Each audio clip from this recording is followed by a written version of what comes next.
Assalamualaikum warahmatullahi wabarakatuh. Halo semuanya.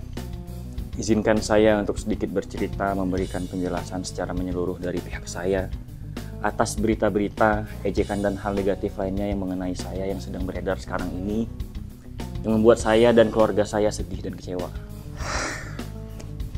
Seperti yang Anda ketahui, hubungan pernikahan saya telah berakhir dengan adanya keputusan dari pihak pengadilan agama. Walaupun saya kecewa dan sedih, saya berusaha untuk menghormatin keputusan yang sudah dijatuhkan. Saya selama ini bersifat pasif, cenderung diam, dikarenakan saya sedang memperjuangkan pernikahan saya untuk tidak jadi berpisah. Namun karena sudah final, makanya saya ingin menjelaskan hal-hal yang menjadi simpang siur dan cenderung membunuh karakter saya. Sehingga sudah waktunya untuk saya speak up apa yang sebenarnya terjadi.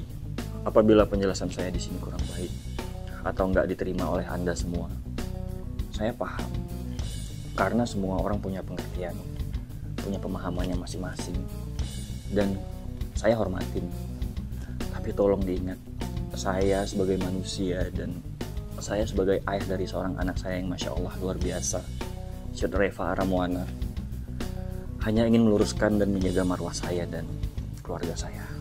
Dari pertama saya mengenal ibunya Moana, saya hanya ingin bisa membangun sebuah keluarga yang sakinah, mawaddah, warahmah. Satu persatu penyebab perceraian Teuku Ryan dengan Ria Ricis terbongkar.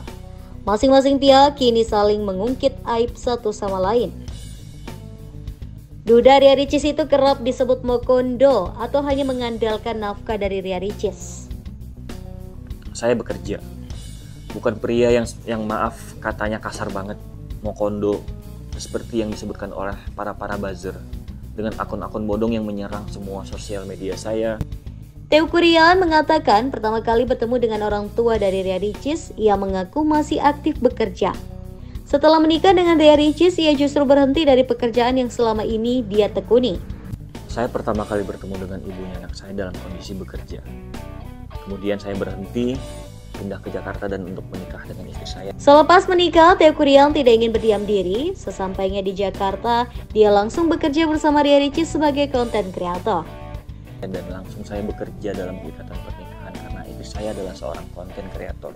Pria berdarah Aceh itu merasa tidak ada 1% pun hasil pekerjaan bersama Ria Ricis diminta olehnya.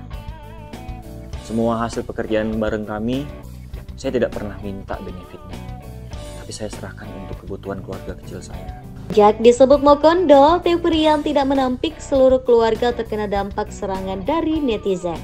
Bahkan media sosial keluarganya juga diserang netizen. Dengan akun-akun bodong yang menyerang semua sosial media saya, keluarga, manajemen, dan orang-orang terdekat saya.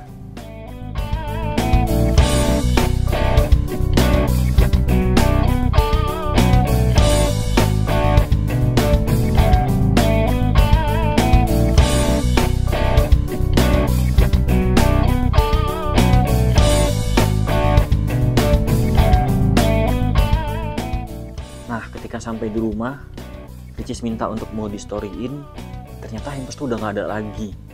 Padahal hamper tersebut tuh ada di kamar tamu. Dan saya tidak pernah terpikir kenapa masalah hampers ini menjadi besar. Dan yang perlu digarisbawahi, saya sedih banget. Kenapa ibu saya bisa dibilang nyolong? Padahal sampai detik ini, hampersnya nggak pernah saya kirim ke Aceh. Sampai kita selesai sewa rumah Kemang dan pindah ke Kebagusan, hampers itu masih ada. Yang kedua, mengenai cicilan rumah yang saya tidak pernah diajari nyicil oleh orang tua saya. Saya diajari menabung ya ketika ada uangnya beli. Saya stres menghadapi dua cicilan, yang satu rumah Gria Harmoni ini yang kita beli bersama, dan yang satu lagi saat ini rumah yang lagi direnovasi oleh ibunya Moana. Itu nilainya sangat besar per bulannya, sedangkan penghasilan saya pas-pasan. Saya tidak bisa mengkomunikasikan perasaan tertekan saya karena saya harus mengikuti kemauan istri. Itulah mengapa saya hilang gairah karena batin saya tertekan dan cenderung tidak dihargai segala sesuatu yang sudah saya berikan. Berikutnya adalah pernyataan mengenai saya dikatakan meninggalkan rumah itu tidaklah benar. Saya tidak pernah meninggalkan rumah, tapi saya tidak diterima atau diusir ketika pindah dari rumah Kemang ke Kebagusan bulan Desember. Itu hanya miskomunikasi karena kita sudah pernah membicarakan pada saat masa sewa rumah Kemang habis.